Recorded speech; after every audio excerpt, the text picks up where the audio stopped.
Hi guys, and welcome back to my channel, or if you're new here, welcome. My name is Heather, and on this channel we like to walk a very fine line between a shopping addicted makeup monster and a responsible adult with a makeup hobby. Now, I really enjoy eyeshadow singles, duochromes, multi-chromes, blush, highlight, lip gloss, basically everything except pressed glitter, and today we're going to be ranking the palettes that I tried in August. Sleep deprived, this is what I get. In this video, we're going to be ranking all the palettes that I tried in August. So if that sounds like something you're interested in, stick with me. We're getting into it right now. Okay, so the preface, okay, so let me back up a second. So this look is with the Bosque Nuboso palette from Nomad Cosmetics, the one that looks like this. And I'm actually wearing every single shade in the palette, which is pretty cool because I did the same exact look. It's not even like I had to do two looks, which is really, really cool for me. Really like the palette, but if you want to see the demo for that, it's coming, or it's already up. I don't know how I'm editing these. Anyway, August was like the month of singles for me. I had ordered and pre-ordered a bunch of singles from a bunch of different brands, and August was the month that they all decided to show up. So there was a lot less palettes that I used a lot less frequently, because I was using so many singles. So I was just going to show you all the singles that I was using this month so that you can kind of see, but then we'll talk about the palettes. So the first set of singles that I picked up was the Terra Moon, the new series that they put out, and I picked it up on their pre-order, which that is these 8 shades right here, and they're all multi-chrome, so I'm sure as I like move move the lighting around a little bit, you can see a little bit of difference there. The rest of these shades are something a little bit different. This shade is a multi-chrome from Pretties for Your Face, and so those were shades that I picked up. I've really been enjoying using these. These are so sparkly, so reflective. They definitely have a really strong shift. I have not had any complaints for that one, but it's not a palette, so I don't really have a place to rank it. The other thing I did was several orders from Copacetic Cosmetics. So they had a like fall sale where a lot of stuff was 50% off. I'm just trying to hold this carefully because this shade kind of exploded on me. But they had a bunch of these shades which were 50% off, except for this 6 pans right here and then these pans over here. Everything else I picked up in that sale, which I was really happy to pick up. These 6 pans were actually from the most recent $2 Tuesday, and then the $2 Tuesday before that they did 2 5-pan sets, so that's what these 10 shades are over here. So I've been working my way through some of these and giving them a try. This shade here is a multi-chrome called Uncharted. Wow. It is so pretty. It's kind of like Cleona's Weld in that it has that kind of like steely, taupey, bronzy, like rusty pewter shade that then shifts to a green. Oh, so pretty. So, so pretty. Alright, then the other singles that I got in were my Cleona expansion singles. So I ordered a lot during the Cleona expansion, like, hello. So I picked up a bunch of different shades. I've been working through these, playing with these, and I've really liked everything I've played with so far. I don't regret any of these purchases. Definitely pricey shades, so you want to make sure you do your research before you decide to pick up anything. But again, beautiful. Just beautiful. Shut up and take my money. That's where we're at.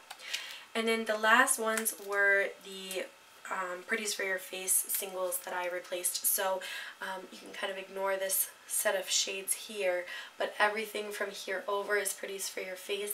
And I had this palette, you can see how dirty it is. I had this palette and went to pick it up out of my little like stack that I keep back here, and your girl dropped it. Slipped right out of my hands, fell right onto the carpet on a point, and then everything promptly exploded. Well, not everything, but like 80% of what was in there exploded, and I tried repressing it and I just wasn't happy with the formula. So when Pretties for Your Face had another sale, I went ahead and picked some more of the shades up to replace what I had already broken. Because of that, I don't have that many palettes to talk about, but the palettes that I am going to talk about, I was able to make an opinion pretty quickly on them. So let's get into those next. I have 8 palettes to talk about. That's pretty, you know, that's pretty decent for a month.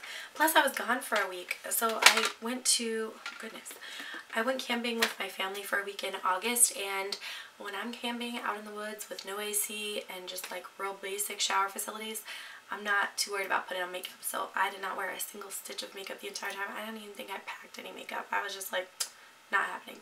So over the last 3 weeks of August that I did wear makeup though, I was able to try out 8 palettes and form an opinion for you. Coming in at number 8 is the Colourpop Apricot Me Not. This palette was actually pretty disappointing.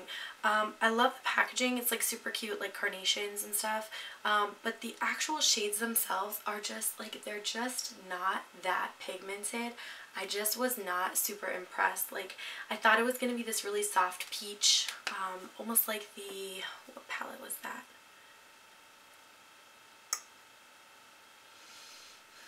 Oh, Heather. Your brain. Why are you testing your brain like this? Sweet Talk. Good gravy.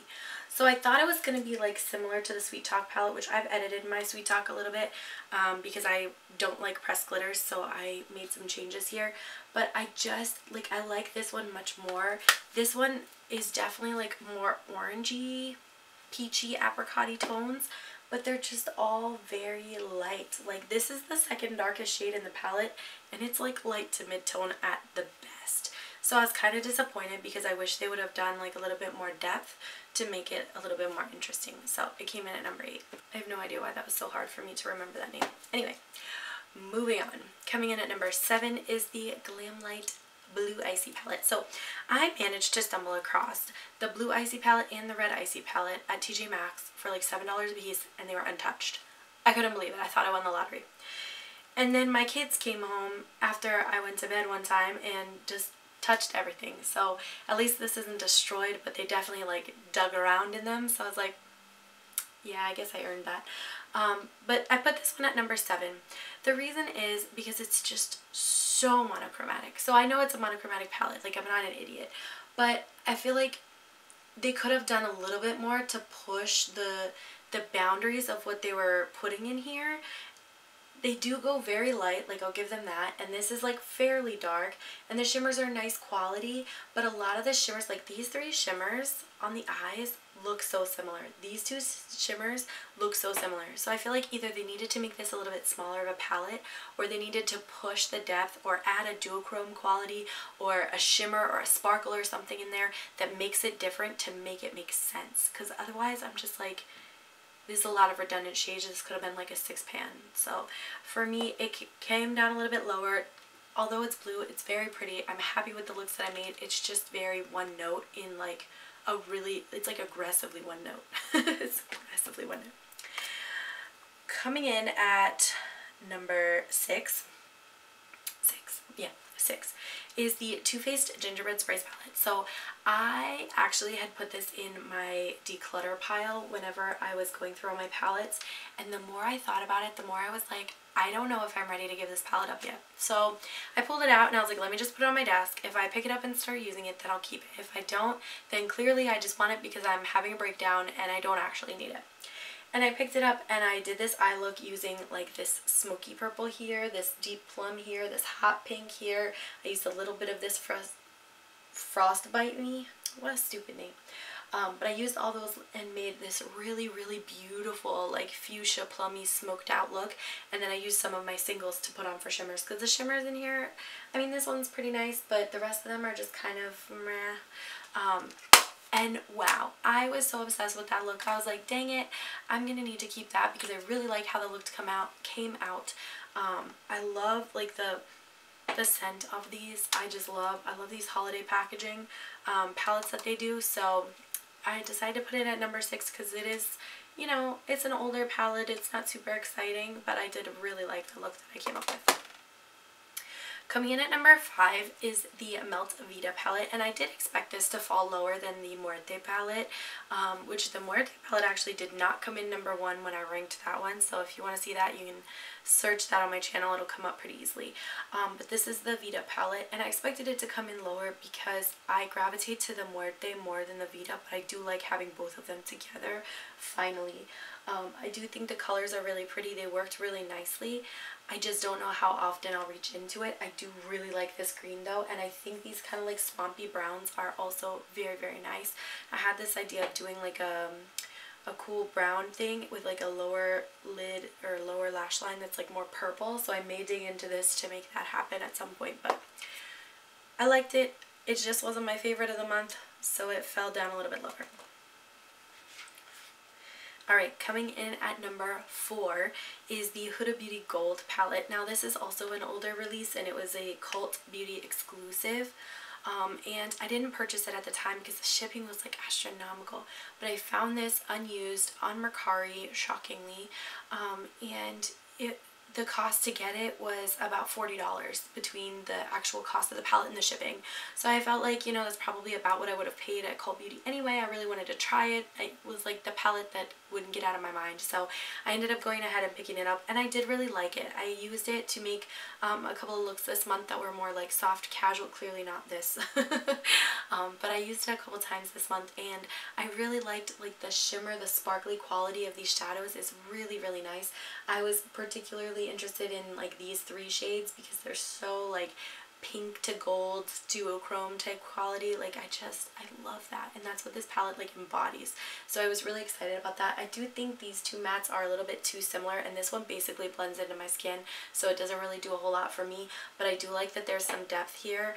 I almost wish they would have pushed it a little bit more pinky purple for the mattes than they did, but basically every other Huda palette I own from her has pinky purple mattes in it, so I think I'll be okay. Alright, coming in at number 3. This one surprised me because I wasn't sure I was going to like this one this much, but the look that I did with this really impressed me so much that I had to put it up higher. This is the Clarity Cosmetics Plush Palette. Now, when this originally launched, I think they were like $25 or $30, something like that, and I was like, dang, plus shipping, it's like 40 bucks for 5 pans. I can't do it. So I ultimately decided not to get it at that time. But then they had a flash sale, and it was on sale for $11. So $11 plus the shipping made it about $18, and I was like, $18 for 5 pans? That I can do. So I picked this one up, and I was like, there's only one matte in the palette. But I was like, you know what? I'm going to make that work. So I used this matte. And then I used these 2 shimmers on my lid. I had this in the lower lash line and in the outer corner to kind of smoke everything out. This in the inner corner. And the look that I came up with was so pretty. I was getting compliments from patients, from my coworkers that day. I was so obsessed with it. And yes, I think it's kind of not necessarily one note because there are different colors in this palette. Like certainly you could do different things with it. But for the look that I put together with this palette, I was like, this is what I want this palette for. And I was really, really happy with the way that it came out. So for me, it came up to number 3 because I thought it was good quality and it made a really pretty look. And then, so this is where it got a little bit challenging, and I'm actually surprised that a Morphe palette made it up this high because I typically am not a huge fan of Morphe palettes. I've actually decluttered most of my Morphe palettes that I even bought in the first place, which is pretty unusual. But this one kind of caught my eye, and I kept thinking about it and thinking about it, and then I kept seeing swatch videos and people using the palette, and I was like, these people seem to actually be working pretty easily with it, people with deeper skin tones, so I don't think it's going to be like the ashy mess that a lot of their palettes are. So I went ahead and picked it up, and I'm so happy that I did. This is the Morphe 35A Up Till Dawn Artistry palette, and it has this really cool like reflective water droplet kind of a ripple effect on it, and then like palm fronds. And then inside, no mirror, which I do not care, but then it has this really pretty like pink green color story with a couple pops of brown and blue. So I really appreciate the fact that with the exception of like 3 browns down here and 3 browns over here, everything else is pink, green, or blue. I do not like their palettes that are almost all brown with like 1 orange or 1 green in it. Like, what a waste of time. So this, I actually felt like provided a little bit more variety. Now certainly there is still some redundancy, like do you need all 3 of these shades? This one, no. But I really like the greens that they picked in here. This Island Lover shade and Under My Palm are so pretty. They have like just the most beautiful kind of like minty sheen to them. I really like this shade here. This one is Ripples, and it's one of those like MAC blue brown kind of things, but it's more of like a gray toned base than a brown per se. These greens look really pretty. This burgundy shade gets nice and dark, and then of course you have a black, a blue, and a dark green, so you have lots of deep colored mattes that can really make everything else pop. The looks that I've done with this palette I've been really, really happy with. So overall, definitely really happy I got that palette. These 3 shades down here. So pretty. Whoa, so pretty. And it's surprising, right? Because it's a Morphe palette. It's a big palette. Like, I don't do big palettes. This thing has me rethinking my whole life, because I literally was on Beauty Bay earlier today. Like, do I need to buy a 42 pan palette? Do I need to buy 3 42 pan palettes? No. No, I do not. But for some reason, this palette getting me so hype, I was like, maybe I like big palettes now. But I think it's just this one. Alright, and coming in at number 1 is the Michaela palette. So this palette definitely like stole my heart whenever I got it, because I love all these really dark shades. I love that you have some really dark smoky matte, so you can make like a really smoked out eye look. You don't have to put a bright shimmer on the lid. Love that. These kind of duochrome iridescent toppers are really pretty. You've got some like grungy greens in here, and I like that there are some like kind of golden shades, but they're not like your typical golden shades. They kind of look a little like brassy or green toned, which I think is really cool. I like that this is substantially different from her original palette, because her original palette had a lot of warm tone neutrals in it. I don't care about warm tone neutrals, so I was really happy to get this one, and that's why it came up all the way to number 1. So, with that being said, I want to thank you guys so much for watching. Don't forget to leave me a comment down below. What are the palettes that you were turning to in August? What are you excited to use in September? I really want to know. Thank you again so much for watching. Don't forget to subscribe before you go, and I'm going to catch you in my next video. Bye.